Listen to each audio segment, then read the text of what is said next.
దీనివల్ల ప్రయోజనం ఏముంటుందో నాకు తెలీదు. కానీ అఖిలని తిరిగి తీసుకొచ్చే ఏ చిన్న దారైనా సరే నేను ఖచ్చితంగా ట్రై చేసి చూడాలి. ఏం చేయకుండా ఉండి నా కూతుర్ని నేను వదిలేసుకోలేను. సొంత కూతుర్ని నా దగ్గర ఉంచుకోవడానికి కోర్టుకే వెళ్ళాలని నా జాతకంలో రాసుందేమో. దేవుడే తప్పు చేసినా జాతకాలు తప్పు చెప్పవు కదా.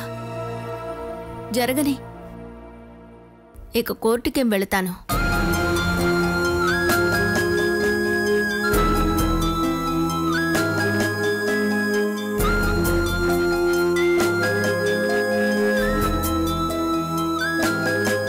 అఖిల తల్లి, ఇదిగో తినమ్మా. నాకు ఇప్పుడు వద్దు పెద్దమ్మా. అరే ఎందుకు వద్దంటున్నావు? మాట్లాడకుండా బుద్ధిగా తిను. నీకు తినిపించడానికి ఇక్కడెవరు లేరే. అత్తయ్య, అనవసరంగా కోప్పడకండి, తనే తింటుందిలే. ఇది అక్కడుండగా ఎవరు చెప్పకుండానే తింటది. అత్తయ్య, అలాంటి పరిస్థితుల్లోనే ఉంది తను. బలవంతంగా లాక్కొచ్చి ఇక్కడ కట్టి పడేశారు కదా. మిగతా వాళ్ళు చూసినప్పుడు చేతులు కాళ్ళు కట్టి పడేలేదంతే. ఇలా చూడమ్మా, మీ అమ్మకి మీ నాన్న అక్కర్లేదు, వాడికి నువ్వు కావాలి. ఇక మీద నువ్విక్కడే ఉండాలి. అది గుర్తుంచుకొని మా అందరితో కలిసిపోయి హాయిగా బ్రతుకు. అనవసరంగా ఏడవకుండా తిని వెళ్ళి ఆడుకో. నాకు ఆకలిగా లేదు బామ్మ. అయ్యయ్యో, ఆకలిగా లేదా? సాధారణంగా ఈ సమయానికి మనందరికీ ఆకలేయాలి కదమ్మా. ఇదిగో తన కళ్ళు చూసారా? జాగ్రత్తగా ఉండాలి.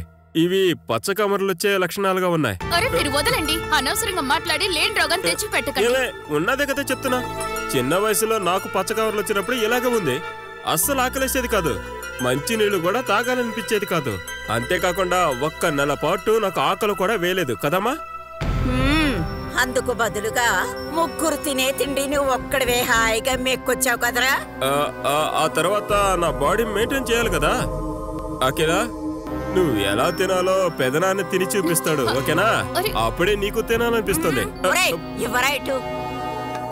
మీరు దయచేసి లోపలికి వెళ్తారా? తనకి నేను తినిపిస్తానులేండి. నువ్వు తినిపించొద్దే, దాని చేత్తో తింటుంది.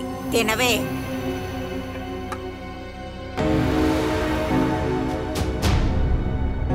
ఏమైంది నీకు? ఇచ్చింది నచ్చలేదా? రే వేణు, కొంతమందికి ఇల్లు మారారంటే ఏం తినాలనిపిస్తుందిరా. ఇక నుండి నువ్వు ఇక్కడే ఉండాలి. అదేరా నేను చెప్తున్నా.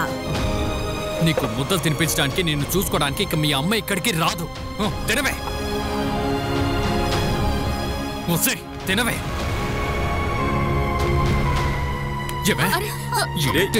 వదిలేరా. ఇంతకన్నా ఎక్కువగా మీ అమ్మ మొండి పట్టేది. చివరికి తను ఓడిపోయింది. నా వేళ్ళంత లేవు. మీ నాన్న చెప్పేది వింటేనే నీ జీవితానికి మంచిది. లేదు మీ అమ్మలాగే ఉన్నావనుకో, గదిలో పెట్టి తాళం వేస్తాడు. ఈ రోజు నుండి ఇక్కడ ఏం పెడతామో అదే తినాలి. నాకిప్పుడు ఆకలిగా లేదు. నీ ఆకలి ఎక్కడికి పోయిందే?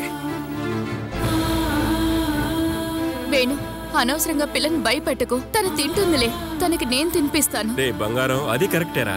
మనకి భయం వేసిందంటే ఆకలే వేది కదా. అలాగే ఇది అచ్చం వాళ్ళ అమ్మలాగే ఉంది. దీన్ని అస్సలు వదలకు. ఎలాగైనా కొట్టి తినేలా చెయ్యి, అప్పుడే దానికి భయం ఉంటుంది. ఒక మంచి కర్ర కొనరా, పొద్దున సాయంత్రం 4 తగిలిస్తే తానుగా దారికొస్తుంది. ఇదిగో చూడు, నేను పెద్ద రోహిష్టోన్నని మీ అమ్మ అనుకుంటోంది. నా వల్ల ఏదీ కాదంట. అందుకే మీ అమ్మకి నా మీద మర్యాద లేదు. ఇప్పుడు నేను దానికి ముందు మర్యాద లేనివాడిని. నా మర్యాదని నేను దక్కించుకోవాలి. అందుకే కావాలని నిన్నిక్కడికి తీసుకొచ్చా. దాన్ని ఓడించాలి. ఏడుస్తున్న కాలు పట్టుకొని అడుక్కోవాలి. అందుకే నువ్వు ఇక్కడే ఉండాలి.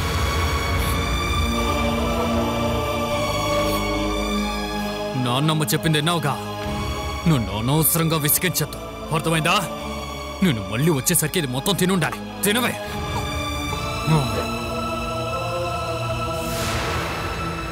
చూడమ్మా, నువ్వేం బాధపడకు. వాడు తిరిగొచ్చేలోపు ఇదంతా నేను తినేస్తాను. తర్వాత నువ్వే తిన్నానని వాడితో చెప్పాయి. నేను నీకు ఇటువంటి సహాయమే చేయగలనమ్మా. అనేలా కొంచెం కూర తీసుకురా. కూర తీసుకురా. పెద్దమ్మా, అమ్మ విను అక్కడ ఇంకా ఏమి తినుండరు. ఇప్పుడు నాకేమీ తినాలనిపించడం లేదు.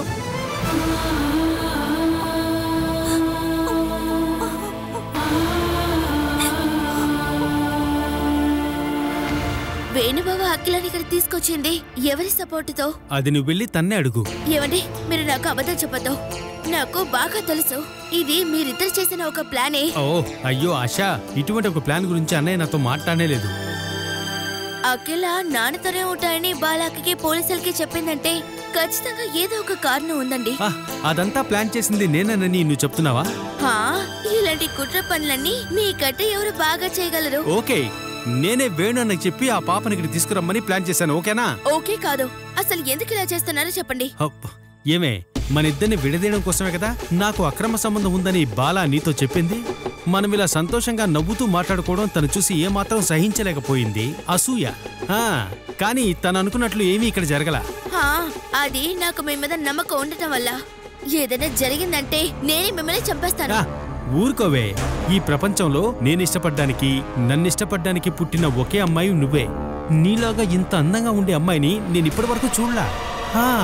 ఒకవేళ అటువంటి కళ్ళు దేవుడు నాకు ఇచ్చాడేమో. ఏదేమైనా మీ కళ్ళు విచిత్రంగానే ఉంటుంది. నిజంగా నువ్వు తప్ప నాకు వేరే ప్రపంచమే లేదే. ఐస్ పెట్టకండి. ఇదే చెప్తారు, హనుమంతుడే వచ్చి గుండె చీల్చి చూపించినా ఆడవాళ్లు నమ్మరు అని. సరే, నేను నమ్ముతాను. ఇంకొక విషయం కూడా నాకు తెలియాలి. వేణుబావ కూతుర్ని ఏ ఉద్దేశంతో మీరు తీసుకొచ్చి ఇక్కడ ఉంచారు? అదే కదే నేను ఇప్పుడు చెప్పాను. మనల్ని విడదీయాలనుకున్న బాలాకి ఒక చిన్న షాక్ ట్రీట్మెంట్. పిల్లల్లో ఒకరు దూరమైతే మనసులో బాధేంటో తనకు తెలుస్తుంది. బాలా అక్కని ఏడిపించాలని వేణుబావ చేసే అన్ని పనులకి తోడుండి చివరిగా నన్ను ఏడిపించకండి. నేనిదంతా చేస్తుంది నీకోసమేనే. ఈ ఇన్సిడెంట్ వల్ల ఇంకోసారి దగ్గరికి రానివ్వని రేంజ్కి బాలా వదిన వేణన్న శత్రువులవుతారు. పాప కోసం కేసు జరుపుతారు. గెలవడం కోసం వేణన్న ఎంతకైనా సరే తెగిస్తాడు. లేదంటే తాగి తందనాలాడి మత్తెక్కి ఈ బాగులోనే కాలు జారిపడి చస్తాడు. నేను వేణు అన్నతో ఉంటాను అన్నదే మాట వరుసకై. తనని కాపాడడం నా ఉద్దేశం కాదు. వాణ్ణంతం చేస్తాను.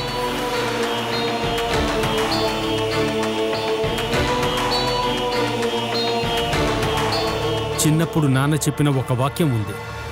అన్నం పెట్టి పెంచినా నువ్వే నాన్న, తీసుకువెళ్ళి చంపినా నువ్వే నాన్న అని. ఇక కొన్ని రోజులకి నా రోల్ కూడా అలాగే ఉంటుంది.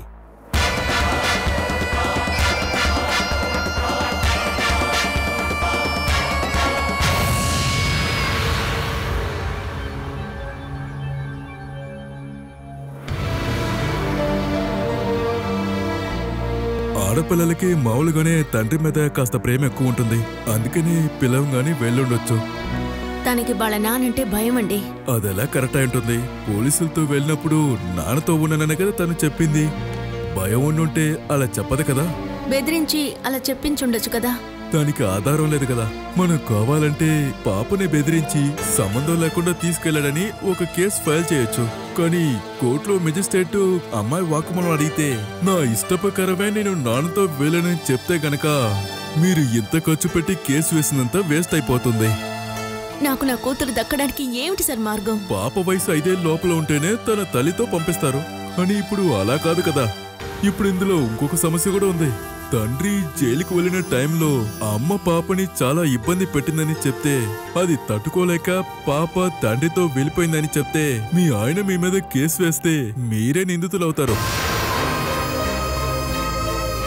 ఇన్ని సంవత్సరాలు దూరంగా ఉన్నారు కదా. కావాలంటే మీ మీద అతను అక్రమ సంబంధం కేసు కూడా వేయొచ్చు. భార్యతో అక్రమ సంబంధం ఉన్నవాడు బిడ్డతో కూడా తప్పుగా నడుచుకున్నాడని, అందుకే నేను తీసుకెళ్లాడని భర్త వాదిస్తాడు. అలా జరిగితే దానికి అనుకూలంగా అమ్మాయి వాక్కుమూలం ఇస్తే మీరే నిందితురాలవుతారు. అందుకని బాగా ఆలోచించి కేసు వేస్తే బాగుంటుంది. ఇదంతా మీ ఆర్థిక పరిస్థితి ఆలోచించే చెప్తున్నాను. రోజు నేను ఎన్నో ఇబ్బందులు పడుతూనే సార్ నా పిల్లల్ని పెంచుతున్నాను. నా కూతురు నాకు దక్కకపోతే నేను నేను చనిపోతాను సార్. ఆడపిల్లని ఎంతో ప్రాణానికి ప్రాణంగా పెంచుకున్నా కూడా వాళ్ళు ఎవరో ఒకరిని ప్రేమించి తల్లిదండ్రుల్ని వదిలేసి వెళ్ళిపోయే అమ్మాయిలు ఉన్నారు. అదంతా వాళ్ళు సహించుకుంటున్నారు కదా. కేసు వేయడానికి నా దగ్గర డబ్బులు లేవనే కదా సార్ మీరు కేసు వేయొద్దంటున్నారు. కేసు మొదలు పెట్టిన తర్వాత మీరు అనుకున్నట్టు 10-15 వేలకి కేసు అయిపోదు. అది కాకుండా కేసు ఎంతకాలం జరుగుతుందని కూడా మనకి కరెక్ట్ గా తెలియదు. ఆఖరికి మీకు అనుకూలంగా తీర్పు రాకపోతే మీరది భరించలేరు. అందుకని భర్తతో కాంప్రమైజ్ అవటమే మీకు మంచిది. లేకపోతే ఇప్పుడున్న పరిస్థితుల్లో మీరు మేనేజ్ చేయటం కష్టం.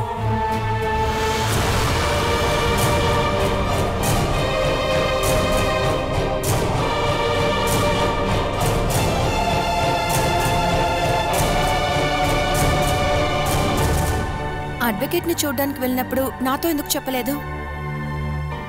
నేను కాల్ చేశాను, దొరకలేదు. వేణుగోపాల్ అఖిల అక్కడి నుంచి తీసుకువెళ్ళాక కళ్యాణి కూడా కనిపించలేదు. సూరజ్ ఇక్కడికొచ్చి అడిగాడని సితార చెప్పింది. నేను పూర్తిగా తన్నే వెతుక్కుంటూనే తిరిగాము. కళ్యాణి ఎక్కడికి వెళ్ళింది? స్కూల్ పూర్తయ్యాక నిన్ను చూడాలని చెప్పి తను ఇక్కడికి వచ్చింది. నువ్వు అఖిలాని తీసుకువెళ్ళడానికి వెళ్ళావని తెలిసి రోడ్డుకొచ్చినప్పుడు తన్ని పట్టుకుని కారులో పడేసి తీసుకువెళ్లారని కళ్యాణి చెప్పింది. ఇక్కడి నుంచి ఎవరు తనని తీసుకెళ్ళింది? అదెవరై ఉంటారని పోలీసులు చూస్తున్నారు. ఎలాగో రాత్రే తను దొరికేసింది. కిడ్నాపర్స్ దగ్గర నుంచి తప్పించుకునేటప్పుడు శివప్రసాద్ కాపాడి ఇంటికి తీసుకొచ్చారు. వేణు అఖిలని తీసుకువెళ్ళిన దానికి కళ్యాణిని ఎవరో కిడ్నాప్ చేసిన దానికి ఏదో ఒక కనెక్షన్ ఉంది. ఆ అనుమానమే నాకు ఉంది. నువ్వు చెప్పేదాన్ని బట్టి చూస్తే కళ్యాణి అయ్యుండదు. అఖిలాని తీసుకువెళ్ళడానికి వాళ్ళు ప్లాన్ చేసి ఉండాలి. మనిషిని మార్చి కళ్యాణిని తీసుకువెళ్ళుంటారు. అలా అయితే అది వేణుగోపాల్ ఏర్పాటు చేసిన మనుషులేమో. ఇంత బెదిరించాక కూడా రాను అని అనుంటే కిడ్నాప్ చేసి తీసుకువెళ్లాలని అనుకున్నాడేమో. ఎలాగో కళ్యాణి మళ్ళీ దొరికినందువల్ల ఎలా ఇక్కడికి తీసుకురావాలని మనం ఇంకా ఆలోచించాలి. పోలీస్ డిపార్ట్మెంట్ నుంచి ఎటువంటి హెల్ప్ నాకు దొరకలేదు. మా ఆయన వాళ్ళ అన్నయ్య కూడా ఇండోర్లో ట్రైనింగ్ ఉందని వెళ్ళారు. లేకపోతే ఇలాంటి పరిస్థితుల్లో చాలా హెల్ప్ఫుల్గా ఉండేవారు. తనని ఎలాగైనా తీసుకురావడానికి ఏదో ఒక మార్గం దొరకదా అని అడ్వకేట్ని కలుద్దామని వెళ్ళాను. అక్కడ నిరాశ మిగిలింది. వేణుతో ఉంటానని అఖిల చెప్పిందని నేను విన్నప్పుడు ఆశ్చర్యంగా ఉండింది. అసలు ఎలా పాపతో వేణుగోపాల్ అలా చెప్పించుంటాడు? నాకు తెలీదు ప్రీతి. ఈ ప్రాబ్లం మొదటి నుంచే చనిపోవాలని నేను అనుకునేదాన్ని. కానీ అప్పుడు నా కూతురే నేనలా చేయకుండా కాపాడింది. తన ముఖం చూస్తున్నప్పుడు జీవించాలనిపిస్తుంది. తన కోసమే వేణుగోపాల్తోనూ మా పుట్టింటి వాళ్ళతోనూ గొడవపడ్డాను. అయినా తను నా నుంచి దూరంగా వెళ్ళిపోయిందనుకుంటుంటే నువ్వు ఇలాగంతా బాధపడద్దు బాలా. అఖిల మళ్ళీ నీ దగ్గరికి తిరిగి వస్తుంది. నా కూతురు అక్కడ గడుపుతున్న ఒక్కొక్క నిమిషం నాకిక్కడ నరకంగా ఉంది. ఎన్నో సమస్యలు తట్టుకునే కదా నువ్వు ఇంత దూరం వచ్చావు. ఇంకాస్త తట్టుకో. మనం ఒక మంచి అడ్వకేట్ని ఏర్పాటు చేద్దాం. ఖర్చు ఎక్కువ వద్దని నువ్వు ఆలోచించొద్దు. మనకి అఖిల కావాలి. ఏమైనా సరే తిరిగి తీసుకొద్దాం.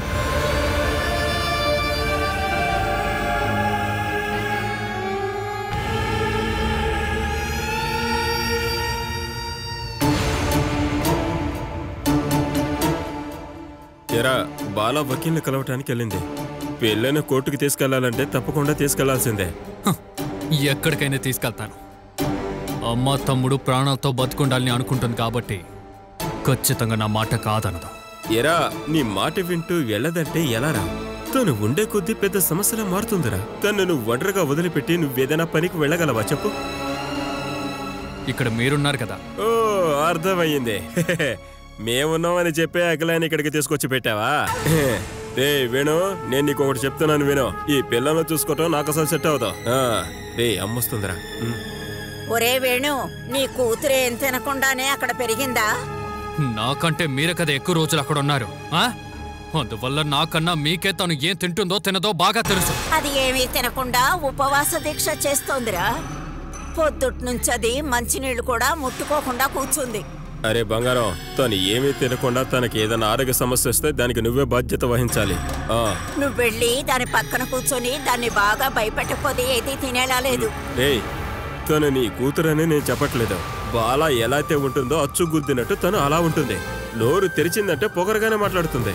ఎరా నువ్విప్పుడే తన కంట్రోల్లో పెట్టలేదా అనుకో, తర్వాత నీకే తలనొప్పిలా మారుతుంది చెప్తున్నాను. ఒరే నువ్వు వెళ్ళి తినేలా చెయ్యి. ఏమీ తినకుండా కళ్ళు తిరిగి పడిపోతే దాన్ని ఎవర్రా ఆసుపత్రికి తీసుకెళ్తారు?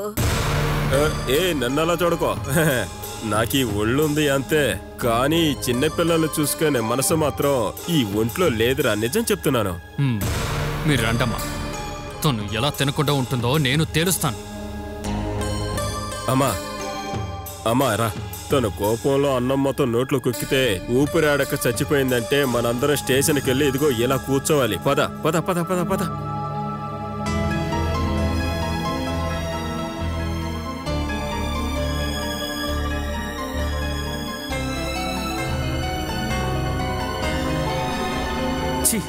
ఎక్కడికైనా బయలుదేరదాం అనుకున్నప్పుడు అపశకనంగా ఏడుస్తూ కళ్ళ ముందు నుంచో లోపలికి వెళ్ళవే.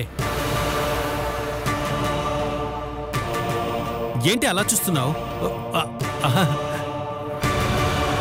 బంగారు తల్లి, బయట నుంచి వచ్చేటప్పుడు నీకేం తెమ్మంటావు?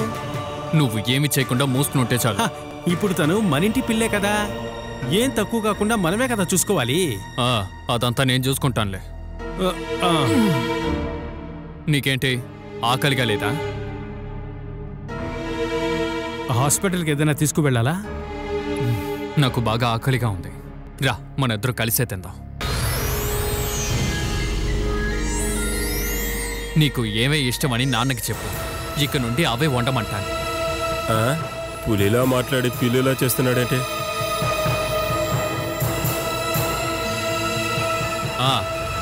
ఏంటమ్మా చూస్తున్నారు, వడ్డించండి. చూసారుగా అమ్మాయికి బాగా ఆకలిస్తోంది. నాకు ఆకలిగా లేదు. నీ మొహం చూస్తేనే తెలుస్తోంది నువ్వు ఆకలితో ఉన్నావని. వడ్డించండి అమ్మా. అనిలా, ఏమే అనిలా? ఏంటత్తయ్య? తినటానికి ఏమైనా ఉంటే దీనికి తెచ్చివ్వు. తనకు ఆకలేసినప్పుడు తింటుందిలే. అందరూ కలిసి బలవంతంగా తన నోట్లో కుక్క అక్కర్లేదు. అది చెప్పడానికి నువ్వెవరితివి? అనిలా, నువ్వేం మాట్లాడకుండా తినటానికి ఏదైనా తీసుకురా, నాకు బాగా ఆకలిగా ఉంది. ఊరికే కూర్చుంటే ఆకలి ఎక్కువ అవుతుంది. ఇదిగో వస్తాను. వేణన్నా, తను అలాగే వదిలేస్తే ఎలా? కోర్టు ద్వారా అధికారాన్ని పొందాలి కదా. అధికారం ఏంటి? రే వేణు, మనం ఒక DNA టెస్ట్ చేయించి తండ్రి నువ్వే అని చెప్పాలి. టెస్ట్ చెయ్యకపోయినా నేనే తండ్రి. ఓ, నువ్వు ఈ విషయంలోనైనా నికరంగా ఉన్నావు, అది చాలరా. దీని చదువు ఆగిపోతుంది కదా. బాలా నిర్ణయం ఏంటో తెలుసుకుందాం, ఆ తర్వాత టీసీ తీసుకుందాం. బాలా వదిన సైలెంట్ గా ఉండడాన్ని గమనించాలి. తనేదో పెద్దగా ప్లాన్ చేస్తుందని నాకు అనిపిస్తోందన్నయ్య. ఈ పెళ్ళెక్కడికి రాగానే దాని కథ ముగిసింది. పొగరబోద్దానికి ఎవడికి పుట్టాడో తెలియని కొడుకున్నాడు కదా, వాణ్ణి పెంచుకుంటూ చస్తుంది. అది జగదాంబ వారసురాలుగా నా మనవరాలు ఇక్కడ పెరుగుతుందిరా. అయ్యో, ఈ ఇంటి జగదమ్మ గుణం తనకు నేర్పకుండా ఉంటే చాలమ్మా. నా గుణానికి ఏంటి సమస్య? ఏ సమస్య లేదులేండి. మావయ్య ఏంటంటే ఈ ఇంట్లోకి రావడం ఇష్టం లేక ఆయన ఊరంతా తిరిగి వస్తున్నారు. ఇంటికి పెద్ద కొడుకు ఏ పని చేయకుండా పెళ్ళాం జీతంలో ఎలా బతకాలా అని లెక్కలేసుకుంటూ కూర్చున్నారు.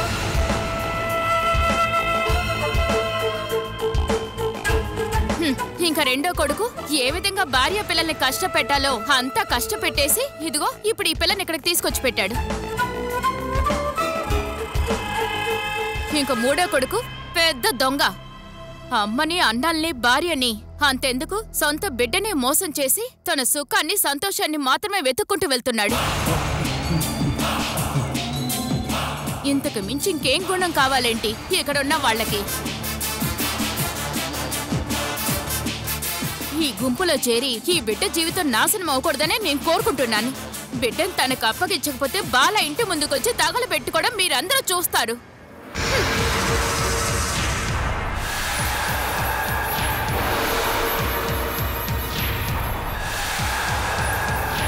తను ఇప్పుడు చెప్పింది గుర్తు పెట్టుకోవాలి. బాలా మన ఇంటి ముందుకొచ్చి ఏదైనా అఘాయిత్యం చేసుకుంటే మనందరం ఇరుక్కుంటాం. చెప్పాను అంతే. అన్నయ్య, నేను ఒక ముఖ్యమైన పని మీద బయటికి వెళ్తున్నాను, మళ్ళీ కలుద్దాం. పాపా వెళ్ళొస్తాను, వచ్చేటప్పుడు చాక్లెట్ తెస్తాను.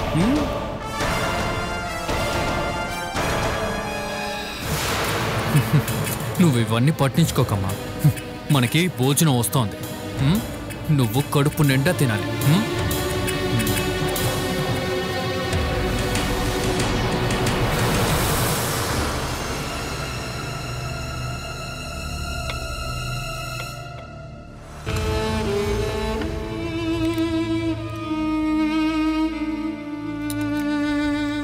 నువ్వు అన్నం తినురా. అక్క ఎప్పుడమ్మా వస్తుంది? అక్క వస్తుందిరా, నువ్వు ఆకలితో ఉండొద్దు. తిను. నువ్వు కూడా ఇంకా తినలేదు కదమ్మా. నువ్వు ముందు తిను. ఆయన అక్కని రూమ్లో పడేసి తాళం వేశాడా అమ్మా?